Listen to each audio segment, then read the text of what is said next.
Okay, so we're switching now to cricket on the SportsMax zone. Jason Holder will return to the West Indies squad as they get ready to face India in a 3-match one-day international series, which bowls off on Friday in Trinidad and Tobago. Gerard Morris-Seeley looks ahead to the first game.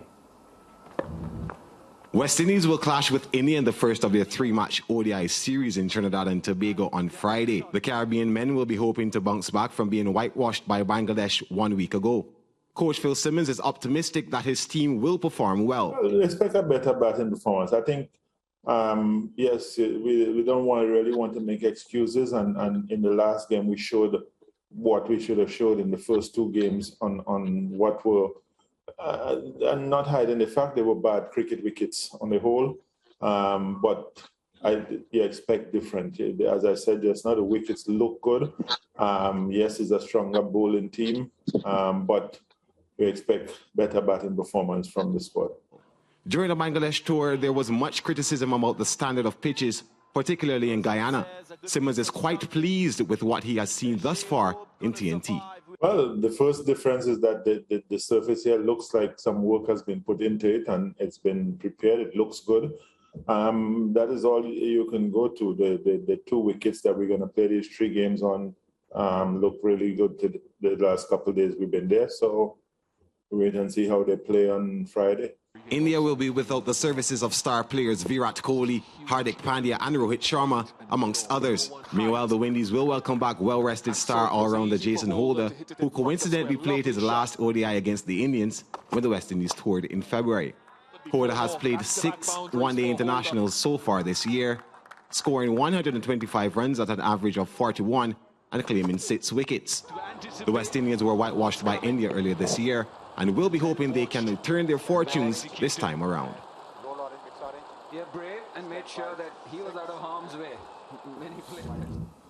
Yes, so George and Mariah, we were saying in the zone room earlier on today that the West Indies are 0-9 in their last 9 one-day internationals against India.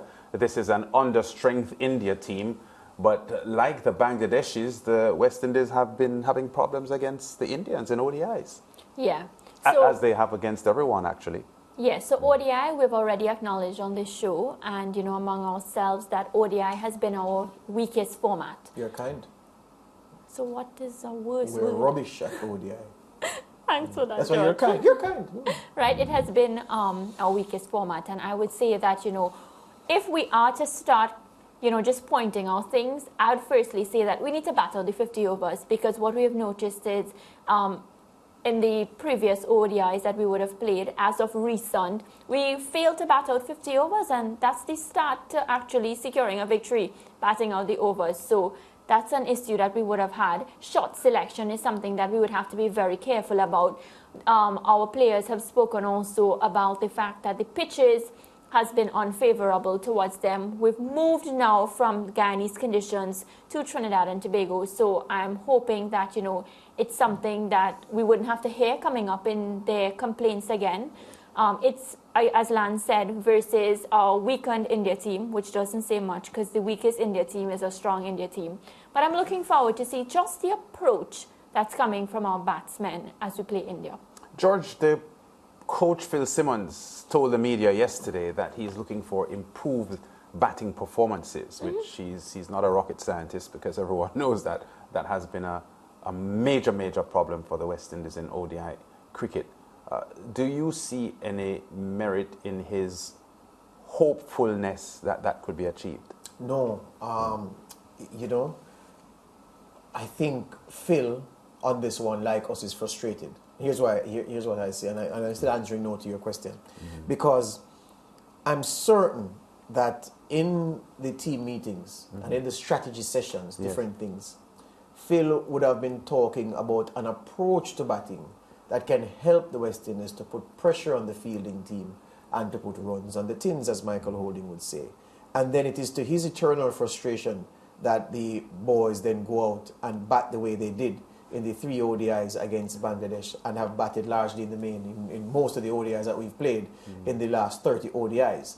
I can see him wondering if he should be giving different instructions to the batsmen, because some of the shots that we saw against Bangladesh, reverse sweep and the nonsense shots that cause the batsmen to lose their wickets, especially our captain at times. Especially when they said the pitches were difficult. Right.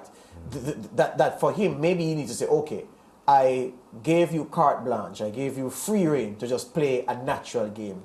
Some of you went out and you did rubbish. Yeah. Okay, I'm going to instruct you, but in an orthodox manner. So perhaps it is that Phil has decided to change those instructions to instruct that the man who gets out to a rubbish sweep or slog sweep or a reverse sweep is losing his place in the team regardless of whether you're a captain.